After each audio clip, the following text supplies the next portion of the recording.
وصحبه أجمعين وبعد. يروي الإمام البخاري في صحيحه عن حذيفة بن اليمان رضي الله عنه قال, this hadith tonight is a collection of Bukhari and it's by hadith. It's not a hadith, it's a hadith and not really a hadith. Meaning it's something Hudayfa said. And we have for him specifically radiallahu anhu, maybe 4 or 5 narrations in Bukhari and in Muslim as well, where it's really not something that he narrated to us from the Prophet ﷺ, it's something that he said or explained.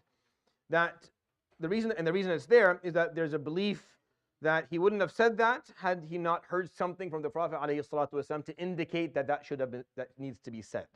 And it's not just him, there's a few other Sahaba. However, he has like the most of these narrations in the book. And the reason that they give him a little bit more attention, radiallahu anhu, is because the Prophet ﷺ entrusted him with certain pieces of information. He told him about who the munafiqeen were, and he had to hold on to that for the rest of his life, radiallahu anhu.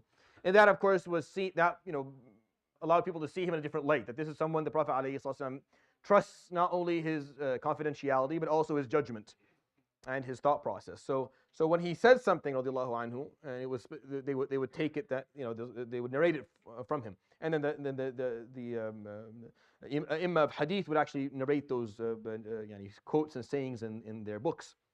And this is in the collection of Imam Bukhari. And this is what he said, and this is for me and for people who are like me or trying to learn the Quran. And this is the theme is still the theme of Istiqamah, or anti-corruption, or incorruptibility, or integrity, however you want to take that word and understand it. It's a beautiful word, it's important. Not one word can encompass it, which is why I'm going to talk about it for a couple of nights, and then hopefully at the end try to bring it to you and bring all the different pieces for you. He says, Ya ma'ashar al-qurra, O those who recite the Quran. The Qurra are the ones who specialize in recitation, in learning to read appropriately, and that's Allah the people who memorized it and stand here and lead prayer and whatnot. So listen to this, and even if you don't, it includes everybody, because everyone's a qari. Everyone recites the Quran on some capacity, even if they're not doing it as an imam, they still do it. So it includes everybody, but it's specific for a little bit more specific for people who have memorized it and are trying to take the Quran as something that they're going to share. قال استقيموا فإنكم سبقتم سبقا بعيدا فإن أخذتم يمينا أو شمالا فوالله لقد ضللتم إذا ضلالا بعيدا. So he said استقيموا. And again, this is not the same command that the Imam gives for people standing in line, istaqimu, make your line straight. That's literal. Istaqimu here is figurative. It's talking about don't allow corruption in. Don't take the knowledge that Allah subhanahu wa ta'ala has so generously bestowed upon you and then use it somehow to make a living. Or use it somehow to pull strings for yourself, or put yourself in a position where you're capable of be careful of what it is that you were given. This ilm is sacred. This knowledge is sacred. It has to be dealt with in that manner. It has to be respected that way.